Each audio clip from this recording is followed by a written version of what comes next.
long time we used to have animals here, but when the place got depleted with animals, it was painful to me, and I was looking forward for the next solution, and we didn't have any solution. Moyo wanga because sina join COMACO, nenzeli muntu opa nyama, nenzeli pocha. Chinalengesa kuti nikazipa nyama ni umphawi. Mozipa umphawi, nenzola kuti nikapa nyama, nenzogwisa mumilisi, nini na gula sopa nyuma. Moyo wanga, makolo yanga, kana ngenipo chito, nenzojabeba fama. So mulini wao senza uchitabwino. Nano ndawa, najoina poaching.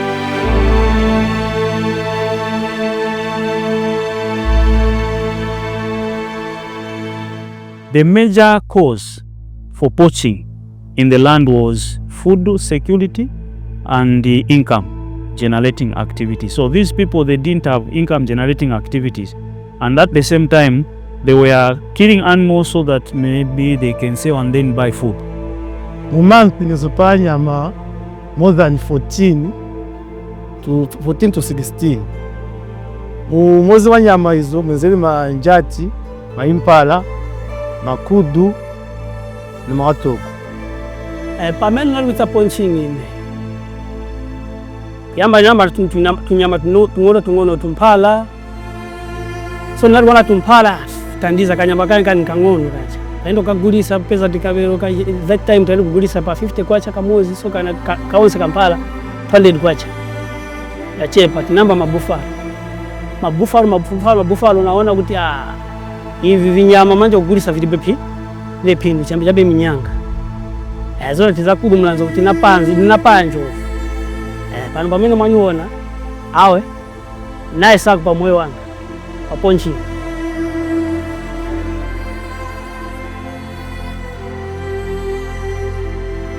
As COMACO now, we thought, how can we mitigate this, and then what intervention can we bring in?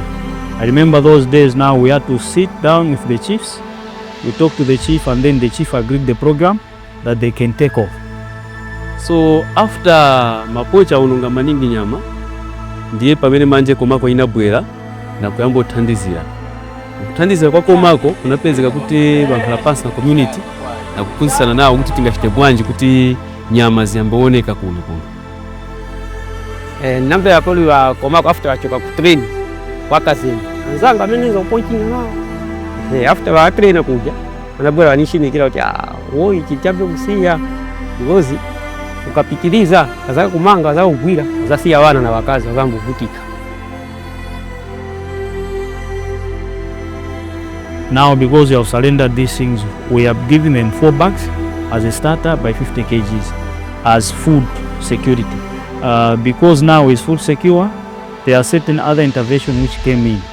What other crops can we give these people, or other livelihood activities that they may be doing, so that they raise some income, or it be like a source of income? So each and every people, those who surrendered, number one, they have to go a training on conservation to be guaranteed that these people, when they do that farming, next year they will have also food security. They won't have that place of going into the park or start poaching. So those are where the intervention then we train them in other livelihood activities. They were trained in beekeeping, they were trained in pottery, we were trained in metal fabrication.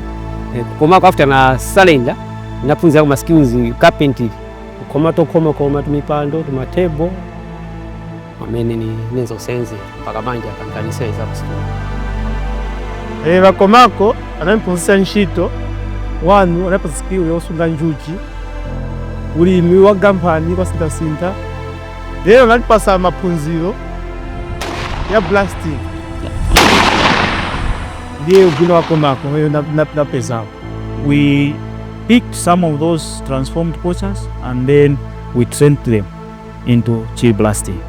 Now this is the chill blasting they are using up to now to deter the animals from those fields, so that at the end they can be food security at their house levels. The chili blasting does not harm the animals. And why it does not harm the animals? Because it's only chili which they put there with the gunpowder, which they say the gunpowder which is being made from saltpeter, and then there's a certain tree which they get, and then they will burn those things on the fire, and then they mix the saltpeter with those stuff, and then after putting in the guns, then they also add the chili.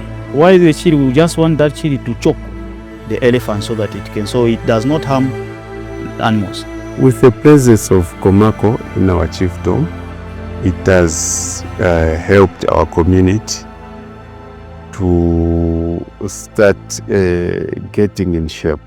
So after 2 years of those interventions, we started seeing some footprints of small animals like impalas, and then these other things.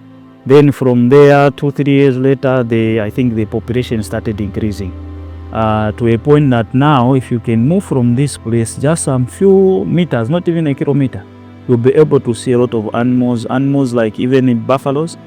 You can see wildebeest, you can see zebras, you can see elephants. After tasiya poaching petikamba pani nyama za paka na mitungu za nyama zije zote sinazipeza ife manje hapa zioneka. We are now experiencing a high number of wildlife in all areas of Chitungulu just because of the measures which COMACO brought in the chiefdom. The community are happy to see the wildlife turning back to our community, our chiefdom. COMACO has done a lot, I'm sure, through community engagements and the introduction of these blasters who stopped the poaching and they turned into blastering. COMACO atitandiza kufaka go blasting, especially nyama yovuta maningi pa nyama zose ni njovu because imabwera mudya mbewu ya abantu kuno kumeza nyama zose zimpo bwino but nyama chabe njovu yovuta maningi. Sasa anatandiza COMACO kufaka go blasting kuti zifendeza ukatali watu wazipezeka kwa chakula.